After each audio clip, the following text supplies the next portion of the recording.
নমস্কার, সবাই কেমন আছেন? আজকে আপনাদের সাথে একটা ব্লগ ভিডিও শেয়ার করব। তো সবাই দেখতে থাকেন, ভালো লাগবে। তো সকালবেলা ঘুম থেকে উঠেই ছাদ বাগানে জল দিতে গিয়ে দেখি কত সুন্দর সুন্দর ফুল ফুটেছে। ফুলগুলো দেখে মনটাই ভরে গেল।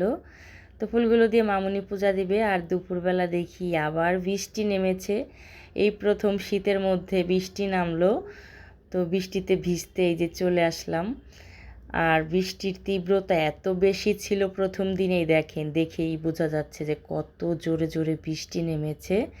তাই দৌড়ে রান্নাবাড়া ফেলে রেখে আমি ছাদে চলে গেছি একটু ভিজতে। তো গিয়ে দেখি ছোট ছোট বাচ্চারাও খেলা করতেছে ভিজে ভিজে, আর সাথে আমাদের কবুতরগুলোও ভিজতেছে। তো দারুণ লাগতেছে এই দৃশ্যটা। এর জন্য একটু ভিডিও করে আনলাম। আর আমার মামুনি ঠাকুরকে পূজা দিল আর আমি রান্নাবাড়া করতেছিলাম। তো মামুনির পূজা দেওয়া শেষ। আর এটা হচ্ছে গতকালের ভিডিও। তো ইলিশ মাছ শুনলাম কালকে থেকে নাকি ধরা বন্ধ হয়ে গেছে, তো আমাদের আগেই নিয়ে আসছিল। তো ইলিশ মাছগুলো ভালোই ছিল, ভিতরে বেশি ডিম হবে না, অল্প হবে। তো এই যে মাছটা এখন আমি সুন্দর করে কেটে নিলাম। এই যে অল্প অল্প ডিম হয়েছে, বেশি হয় নাই। তো এই যে সুন্দর করে কেটে নিছি। এখান থেকে অর্ধেকটা আমি রান্না করব, তো সেটাই শেয়ার করব। তো এই যে রান্না শুরু করে দিছি। তারপরে আলু আর টমেটো দিয়ে রান্না করব পাতলা করে ঝোল। আর দেখেন গ্যাস কত সুন্দর জ্বলতেছে। আমাদের বাড়িতে 24 ঘন্টাই গ্যাস থাকে, এর জন্য রান্না করেও মজা পাওয়া যায়, রান্না বাড়া ভালোই লাগে। তো এই যে রান্না শুরু করে দিছি।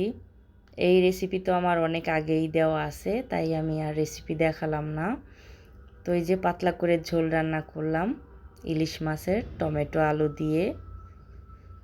আর আমাদের মরিচের গুঁড়াটা একটু বাসায় লাল, এই কারণে তরকারিটাও লাল হয়। তো এই যে পাতলা পাতলা করে টমেটো আলু দিয়ে ঝোল। তো এটা খেতে কিন্তু দারুণ মজা লাগে গরম গরম ভাত দিয়ে। তো এখন ঝোলটা একটু শুকিয়ে নিব। আর আমাদের এলাকায় 24 ঘন্টাই গ্যাস ভালো থাকে, এর জন্য রান্নাবাড়া করেও শান্তি পাওয়া যায়।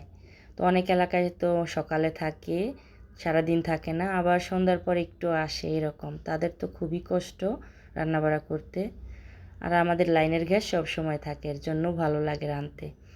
তো যাই হোক, তারপর জিরা গুঁড়ো দিয়ে দিলাম আর একটু ঝোলটা শুকিয়ে নিলাম।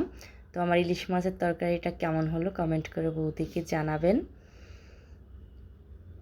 আর সবাই ভালো থাকবেন, সুস্থ থাকবেন, বৌদির জন্য আশীর্বাদ করবেন। বৌদির ব্লগ ভিডিওটা কেমন লাগলো সেটা জানাবেন। যারা নতুন বৌদিকে ফলো দেন নাই, ফলো দিয়ে রাখবেন। সবাই ভালো থাকবেন।